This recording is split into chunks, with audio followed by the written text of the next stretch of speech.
برادران ملت اسلامیہ، السلام علیکم ورحمۃ اللہ وبرکاتہ۔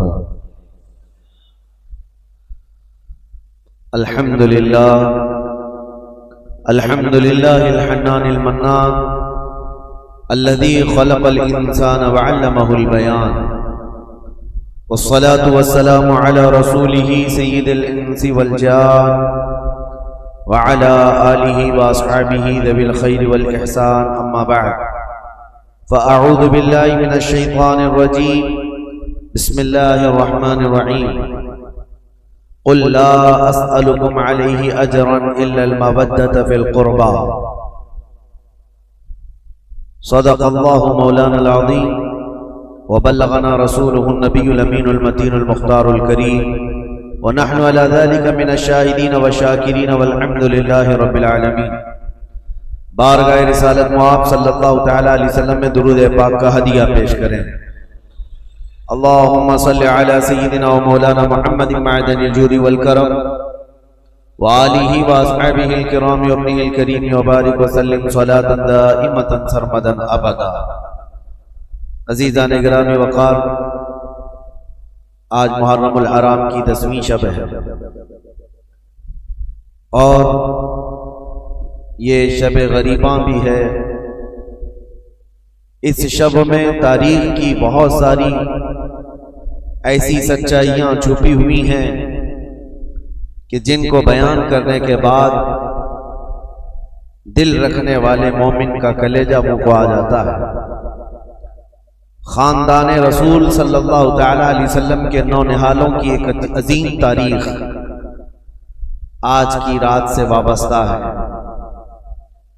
اور ہم نے یہ جو 10 روزہ مجالس سجائی محرم الحرام کی، اس کا خلاصہ آج کی رات ہے، کیونکہ ہر سال یہ 10 مجلسیں جو ہوتی ہیں پہلی محرم سے لے کر 10ویں تک، ہم ان میں الگ الگ موضوعات پر گفتگو کرتے ہیں، اور اس سال ہمارا یہ دستور تھا کہ تاریخ اسلام آپ کے سامنے رکھنی تھی، جو رسول کریم صلی اللہ تعالی علیہ وسلم کی بعثت سے پہلے، آپ کے اعلان نبوت سے پہلے سے لے کر جو عرب کے سیاسی، مذہبی، اخلاقی حالات اور پوری دنیا کے حالات اور دنیا کا، عرب کا جغرافیہ آپ کے سامنے رکھا، اور پھر نبی کریم صلی اللہ تعالی علیہ وسلم کی دعوت سے لے کر اسلام کی نشو و نما، ترویج و اشاعت بیان کی گئی۔ ان 10 روزہ مجالس میں پھر آپ نے چاروں خلفائے راشدین کے زمانے اور ان کے زمانوں میں ہونے والی فتوحات اسلامیہ اور عظیم عظیم کارنامے اس سال آپ کو سنائے گئے۔ مقصد میرا یہی تھا کہ تاریخ کی سچائیوں سے آپ کو جوڑ دیا جائے، تاکہ کوئی بھی اسلام کا بدخواہ اور دشمن صحابہ یا دشمن اہل بیت، دونوں میں سے کوئی بھی آپ کے ذہن کو خراب نہ کرے اور تاریخ کو ون سائیڈ بتا کر یا ایک حصے کی تاریخ بتا کر آپ کو گمراہ کرنے کی کوشش نہ کرے۔ اس لیے میں نے پوری تاریخ آپ کے سامنے رکھی۔ تاریخ اسلام میں اسلام کی سرحدیں مدینہ طیبہ کی سرحدوں سے نکل کر کہاں کہاں تک پہنچی، آپ نے سماعت کیا۔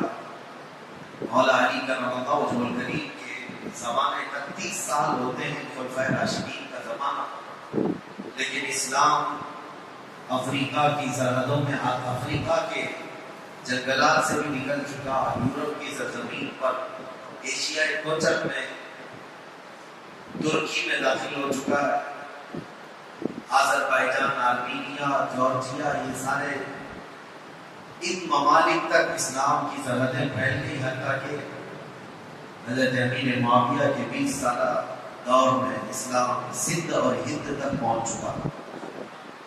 یہ تاریخ ہے، اسلام پھیلتا رہا، جس کو علامہ اقبال نے کہا تھا کہ تھمتا نہ تھا کسی سے سیل رواں ہمارا، باطل سے ڈرنے والے ہیں آسمان نہیں ہے، ہم 100 بار کر چکا ہے جو امتحان ہمارا، توحید کی امان سینوں میں ہے ہمارے، آسان نہیں مٹانا نام و نشان ہمارا۔ اسلام کے اس پھلتے پھولتے باغیچے کو دیکھ کر کے ساری دنیا پریشان اور آج تک پریشان، اور اسی پریشانی کا یہ سبب ہے کہ ہر دن ایک نیا حربہ، ہر دن ایک نئی جنگ ہمارے سامنے پیش آتی ہے۔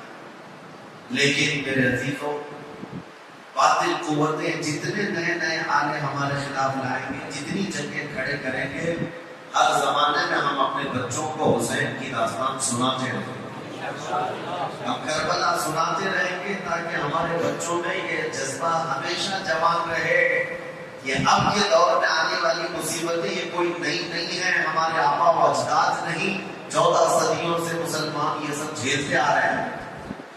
میں اکثر ایک جملہ کہتا ہوں، برسات میں نکلے ہوئے ابھی کے کیڑے مسجدوں کے آگے آ کر تلواریں یا چاقویں لہرا کر ڈراتے ہیں اور اپنے کٹرواد نعروں سے تمہیں گھبرانے کی اور خوف و دہشت ڈالنے کی کوشش کرتے ہیں۔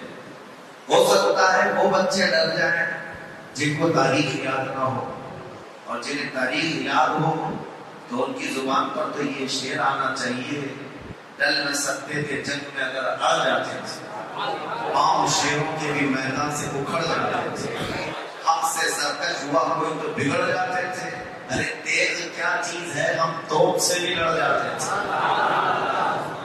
ہمیں ان تمام چیزوں سے گھبرانے اور ڈرنے اور خوف کرنے کی ضرورت نہیں ہے۔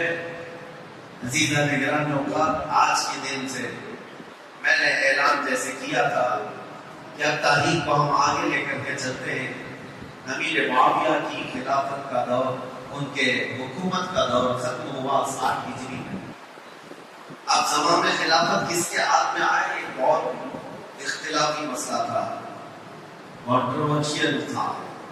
صحابہ اس وقت تھے اور بڑے بڑے تابعین بھی موجود تھے، لیکن چونکہ آپ نے تاریخ سماعت کی ہے کہ حضرت عثمان غنی کے قتل کے بعد سے حالات کس قدر بدلتے چلے گئے تھے، اور حضرت علی کرم اللہ وجہہ الکریم کا زمانہ خلافت جو 5 سال 5.5 سال چلا، یہ آپسی اختلافات کی نظر ہو گیا، مسلمانوں کی آپس میں جنگیں ہونے لگی اور اس میں بھاری نقصان ہوا۔ 2 جنگوں میں اگر آپ اندازہ کریں، ایک جنگ میں 12,000 لوگ قتل ہوئے اور دوسری جنگ میں 70,000 لوگ قتل ہوئے۔ مسلمانوں کی بہت بڑی تعداد کا نقصان ہوا ایسا۔ تو ان کے بعد پھر امیر معاویہ نے 20 سال زمان میں حکومت کو سنبھالا۔ اب ایک مسئلہ یہ درپیش ہوا، جیسے کہ کل میں نے آپ کو بتایا، حضرت امیر معاویہ نے اپنے انتقال سے پہلے ہی اعلان کر دیا اپنے بیٹے کی خلافت میں، یزید کو اپنا جانشین بنا، اور یہ الزام ان کے سر پر رکھ کر کے امیر معاویہ کو بھی آج تک لوگ طعن و تشنیع کا شکار بناتے ہیں۔ حضرت امیر معاویہ تو بہت برا بھلا کہتے ہیں کہ یہ ساری ذمہ داری امیر معاویہ کے سر جاتی ہے۔ اگر وہ خلیفہ نہ بناتے یزید کو تو نہ کربلا ہوتا، نہ امام حسین شہید ہوتے، نہ ہی اتنے برے حالات ہوتے۔ یہ ساری چیزوں کے ذمہ دار امیر معاویہ ہیں۔ یہ سوال ایسا گردش کرتا ہے کہ ہمارے بھی بھولے بھالے لوگوں کے دلوں میں یہ بات آتی ہے کہ امیر معاویہ کو نہیں کرنا چاہیے تھا، اپنے نالائق بیٹے کو خلیفہ کیسے مقرر کر دیا۔ پہلی چیز تو یہ ہے کہ کوئی ایک روایت بھی ایسی ثابت نہیں کہ جس میں امیر معاویہ یہ جان بوجھ کر کے کہ اس کا فسق و فجور، اس کی نالائقی ان کو معلوم تھی، اس کے باوجود بنایا، ایسی کوئی روایت نہیں۔ ان کے زمانے میں یا ان کے سامنے یزید کا فسق و فجور علل اعلان نہیں تھا، ورنہ تو وہ صحابی رسول ہیں۔ ان کے بارے میں اس طرح کا طعن و تشنیع کرنے سے صحابی رسول کے عدل پر اعتراض اٹھ جائے گا۔ ان کے علم میں یہ چیز نہیں تھی، پہلی بات تو یہ ہے۔ اور اگر سوال یہ ہو ان کے اوپر کہ اگر وہ نہ بناتے تو اتنا سارا معاملہ ہی نہیں ہوتا، تو سوال تو حضور پاک صلی اللہ تعالیٰ علیہ وسلم کی ذات پر بھی تم کرنے لگ جاؤ گے۔ اعتراض کرنے والوں سے کہہ رہے ہیں کہ حضور صلی اللہ تعالیٰ علیہ وسلم تو مخبر صادق ہیں، غیب کی خبریں جاننے والے رسول کریم صلی اللہ تعالیٰ علیہ وسلم کو جبرائیل امین نے یہ امام حسین کے بچپن میں اطلاع دے دی تھی کہ ان کو آپ کی امت قتل کرے گی. یہ روایت تو سنیں نا. بچپن میں امام حسین کی شہادت کی خبر مشہور ہو گئی تھی. تو رسول کریم صلی اللہ تعالی علیہ وسلم کو یہ معلوم تھا کہ امام حسین شہید ہونے والے ہیں. تو کیا یہ نہیں معلوم ہوگا کہ کس کے ذریعے سے قتل ہونے والے ہیں؟ تو یزید کے ذریعے سے اگر امام حسین قتل ہونے والے معلوم ہیں حضور کو، تو حضور صلی اللہ تعالی علیہ وسلم امیر معاویہ کو بلا کے وصیت کر جاتے کہ اے معاویہ، جب تیرے گھر کوئی بیٹا پیدا ہو یزید، اس کو خلیفہ کبھی نہ بنانا ورنہ میرا نواسہ قتل ہو جائے گا. نبی کریم صلی اللہ تعالی علیہ وسلم نے امیر معاویہ کو اس طرح کی کوئی وصیت نہیں کی. تو اعتراض کرنے والے یہ بھی کر سکتے تھے یا یہ بھی کریں گے کہ رسول اللہ صلی اللہ تعالی علیہ وسلم نے وصیت نہیں کی معاویہ کو، جس کی وجہ سے کربلا جیسے حالات پیش آ گئے اور حسین اعظم کا قتل ہو گیا. بلکہ میں تو یہ کہوں گا جن کی عقل ٹھکانے پر نہیں ہے وہ تو یہ بھی اعتراض کریں کہ اللہ کی ذات پر اللہ نے یزید کو پیدا ہی کیوں کیا؟ کیا رب تعالیٰ نہیں جانتا تھا؟ اللہ رب العزت کے علم میں ہر شے ہے. معاملہ یہ ہے میرے عزیزوں، بہت سارے معاملات اگر تم کسی پرٹیکولر ایک ہی آدمی پر اعتراض کرو گے تو یہ حالات اور تقاضے کے مطابق نہیں ہے. بہت سارے معاملات ایسے ہیں جو اس روئے زمین پر صرف امتحان کے لیے لائے گئے ہیں. یہ دنیا دار العمل ہے، یہ دنیا دار الامتحان ہے. یہاں ہر کوئی اپنا امتحان دینے آیا ہے، اور جو سوالات اس طرح کی گردش کرتے کچھ ان کی طرف سے کچھ ان کی طرف سے. آپ کو پتا ہے اللہ کا کروڑوں احسان ہے کہ رسول کریم صلی اللہ تعالی علیہ وسلم کی حدیث یاد کرو. حضور صلی اللہ علیہ وسلم نے حضرت علی سے فرمایا تھا کہ اے علی، ایک جماعت ایسی ہوگی جو تم سے محبت میں مبالغہ کرے گی، غلو کرے گی، اوور کرے گی اور گمراہ ہو کر دوزخ میں جائے. اور ایک جماعت ایسی ہوگی جو تم سے دشمنی کرے گی، نفرت کرے گی اور وہ بھی دوزخ میں جائے گی. بس وہ لوگ جنتی ہیں جو درمیان میں ہیں. حضرت علی رضی اللہ تعالیٰ عنہ کی اتنا برابر بھی توہین نہیں کرتے اور ان کی محبت میں عقیدت میں اتنا غلو نہیں کرتے کہ ان کو نبی کے درجے تک پہنچائے. اور اس جماعت کا نام اہل سنت و جماعت. اور الحمدللہ ہمیں اس بات کا فخر ہے کہ ہم مولا کائنات علی مرتضیٰ کی تعظیم کرتے ہیں، تکریم کرتے ہیں، لیکن نبوت کے درجے تک نہیں پہنچاتے. اب یہ معاملہ اور کچھ جماعت ایسی ہے جو حضرت علی کا ہمیشہ تان و تشنیع کرتے رہتی ہے، گستاخیاں کرتی رہتی ہے. تو اے سنیو، تم فخر کرو، نہ تمہارا شمار اللہ نے کھٹملوں میں رکھا ہے نہ چوہوں میں رکھا ہے. الحمدللہ یہ رسول پاک صلی اللہ تعالی علیہ وسلم کے ان شیروں میں ہمارا شمار ہے جو حق بولتے ہیں اور ہر حق پر قائم رہتے ہیں. ہوتا یہ ہے کہ ادھر سے بھی ادھر سے بھی فساد مچایا جاتا ہے. حضرت علی کے خلاف کچھ جماعتیں بولتی ہیں، حضرت امیر معاویہ کے خلاف کچھ جماعتیں بولتی ہیں. اب حضرت علی رضی اللہ تعالیٰ عنہ اور کربلا کے واقعات کے متعلق جو لوگوں کو پیٹ میں درد ہے اور یہ کہتے ہیں، یہ مولانا لوگ بڑے بڑے واقعات سناتے ہیں، لمبی داستانیں سناتے ہیں، کربلا کے میدان میں یہ ہوا وہ ہوا. حسین اعظم کربلا کے میدان میں گئے تھے، ان کے سامنے ان کے بچے شہید ہو رہے تھے، کٹ رہے تھے. اور حسین کون ہے؟ رسول اللہ کے نواسے. حسین کون ہے؟ علی کے بیٹے. حسین کون ہے؟ فاطمہ کے جگر گوشت. ان کے ساتھ نسبتیں رضوان اللہ تعالی علیہ مجمعین. اتنے بڑے حسین اعظم اور صحابی رسول ہیں جس کے درجے کو کوئی غوث بھی نہیں پہنچ سکتا. یہ بات تو طے ہے. اب یہ سوال چوہوں کی طرف سے جو یہ کہتے ہیں کہ جب کربلا کے میدان میں وہ اپنے بچوں کو نہیں بچا سکے تو پھر کوئی غوث اور کوئی قطب کوئی ولی تمہارے پکارنے پر تمہاری مدد کیسے کر سکتے ہیں؟ تو ہمارا بھولا بھالا جوان جس کو پٹی پڑا دی جاتی وہ سمجھتا ہاں کربلا کے میدان میں جب حسین اپنے بچوں کو نہیں بچا سکے تو پھر دوسرے ولی کیا بچائیں گے؟ اور کیوں ہم دوسرے اولیاء کو پکاریں گے مدد کے لیے؟ یہ اس طرح کے شوشے چھوڑے ہوئے ہیں. پہلے تو ان ظالموں کو یہ جواب دو، حسین اعظم رضی اللہ تعالیٰ عنہ کو کربلا کے میدان میں جان بچانے کے لیے نہیں بھیجا گیا تھا بلکہ اپنی جان دے کر اسلام بچانے بھیجا گیا تھا. وہ وہاں جان بچانے نہیں گئے تھے بلکہ اپنی جان کی قربانی دے کر اسلام بچانے گئے تھے. اگر وہ کوشش فرماتے یقیناً پورا دریائے فرات ان کے قدموں پر موجیں مار رہا ہوتا. حقیقت بات ہے میرے عزیزوں، وہ دارالامتحان میں تھے. امتحان کے وقت وہ امت کو ایک عظیم درس دینے گئے ہوئے تھے. اس سے یہ ثابت نہیں ہوتا کہ وہ مدد نہیں کر سکتے، یہ مدد نہیں کر سکتے.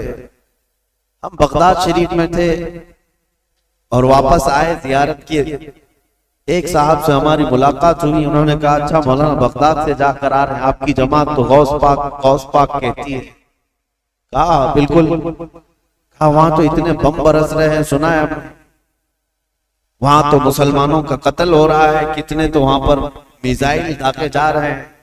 کہا ہاں سنا ہے، ہو بھی رہا ہے، حقیقت ہے، ہم دیکھ کر کے بھی آئے. کہا تو پھر غوث کیا کر رہے ہیں آپ کے؟ کیا ان کو بغداد والوں سے محبت نہیں ہے؟ میں نے ان سے سوال کیا، غوث پاک کو بغداد والوں سے جتنی محبت نہیں ہوگی، اس سے کروڑوں درجے اللہ کو مومنوں سے محبت ہے.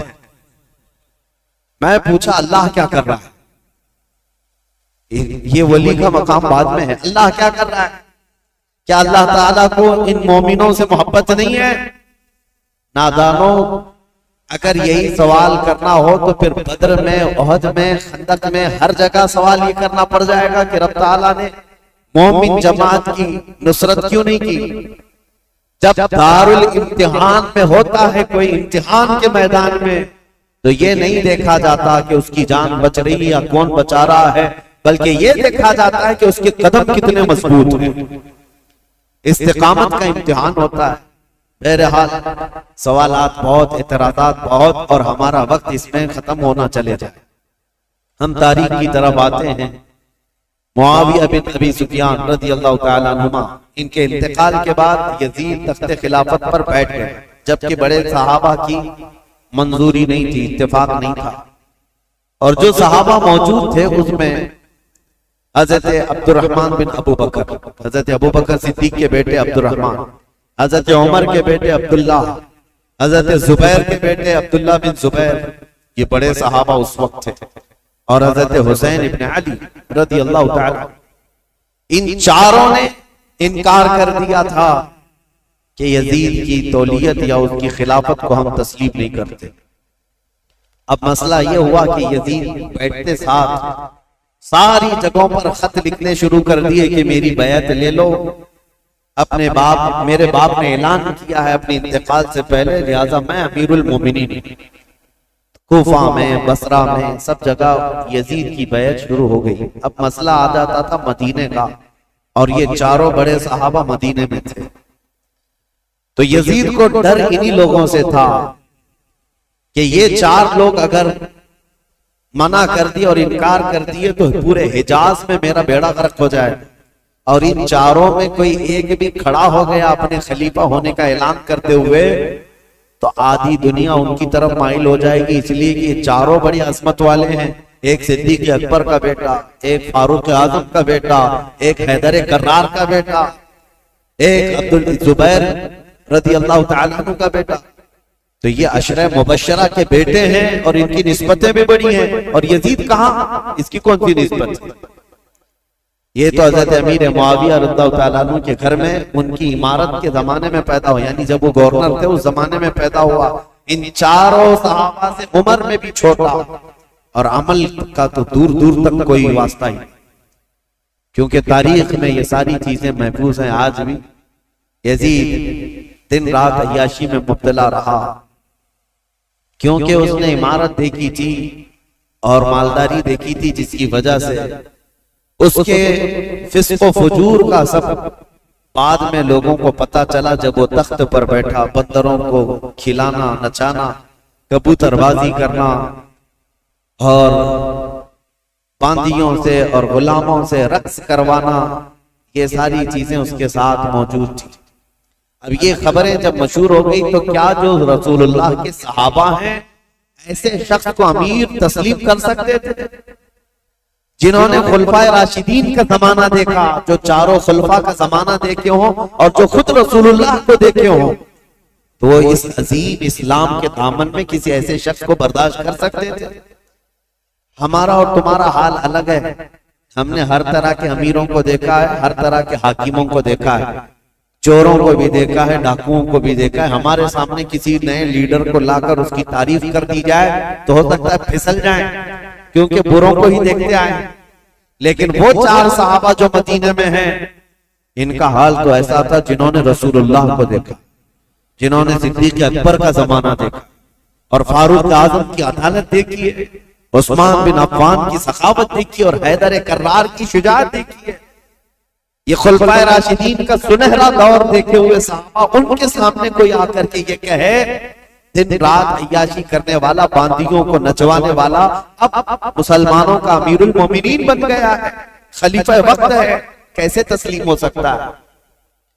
ہوا یہ کہ اس نے بلا کر مشورہ لیا. مدینے میں اس وقت جو گورنر تھے ولید بن عقبہ، ولید بن عقبہ کو اس نے ایک خط لکھا اور کہا یہ جو بڑے لوگ موجود ہیں مدینے میں ان کو بلاؤ. عبد الرحمن بن ابو بکر، عبداللہ بن عمر کر کے ان کو میری بیعت لے لینا، تم وکیل بن جاؤ.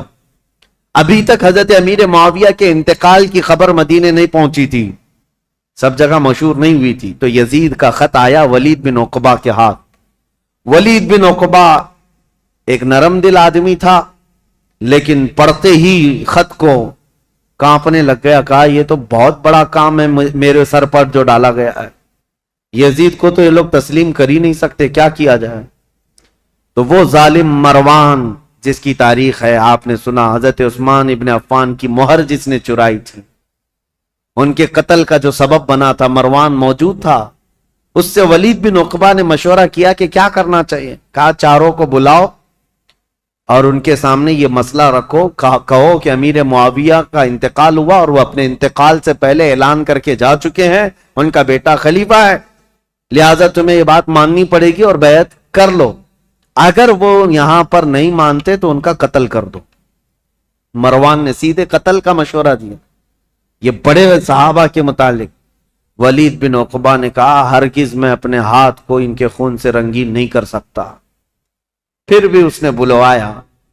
یہ چاروں صحابہ کو جیسے ہی بلایا گیا، حضرت حسین ابن علی رضی اللہ تعالی، اگرچہ مدینے کو خبر نہیں پہنچی تھی حضرت امیر معاویہ کے انتقال کی، لیکن چاروں کو احساس ہو گیا کہ گورنر اگر ہمیں بلا رہا ہے تو یہ ملک شام کی آئی ہوئی کوئی خبر ہے.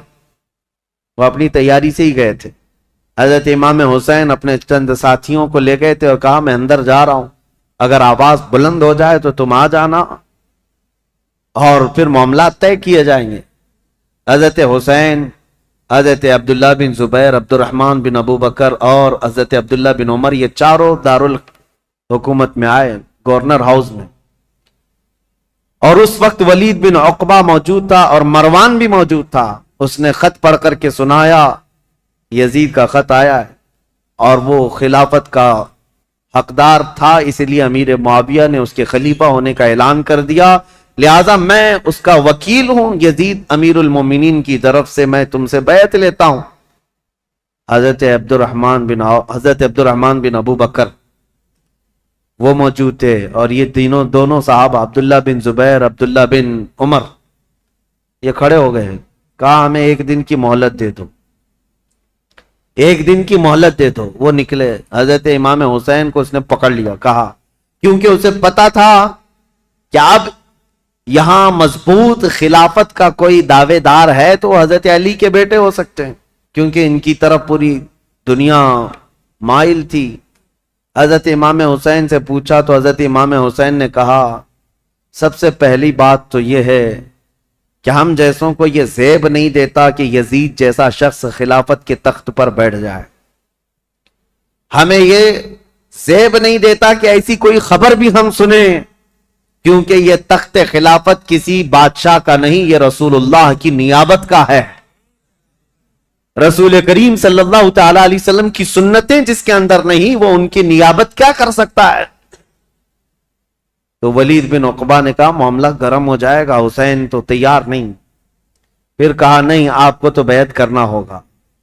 حضرت امام حسین نے کہا میں اس طرح چھپ کر بیعت کرنے والا نہیں، جب سارے مدینے والے سب لوگ بیعت کریں گے تب میں بھی علل اعلان آؤں گا، سب کے ساتھ آؤں گا، آج مجھے جانے دو۔ ولید بن عقبہ نے ان کو بھی جانے دیا، ٹھیک ہے۔ جیسے ہی یہ گئے، مروان بن حکم کھڑا ہوا اور کہا ولید بن عقبہ کو، کہا کہ تو نے بہت بڑا موقع گنوا لیا، آج ان کو قتل کر دینے کا سب سے بہترین موقع تھا، تو گنوا لیا، اور تو آج ان سے بیعت نہیں لے سکا۔ مروان کہہ رہا ہے دیکھ لینا زندگی پر اب تجھے حسین سے بیعت کبھی نہیں مل سکے گی، ایک بار وہ یہاں سے جا چکے ہیں، حسین کبھی بھی بیعت نہیں کر سکتے، تیرے لیے اچھا موقع تھا۔ ولید بن عقبہ نے کہا میرے لیے ساری دنیا آ جائے لیکن میں حسین کے خون سے اپنا ہاتھ رنگین نہیں کر سکتا، اس لیے کہ وہ رسول اللہ کی قرابت دار نواز ہیں۔ تو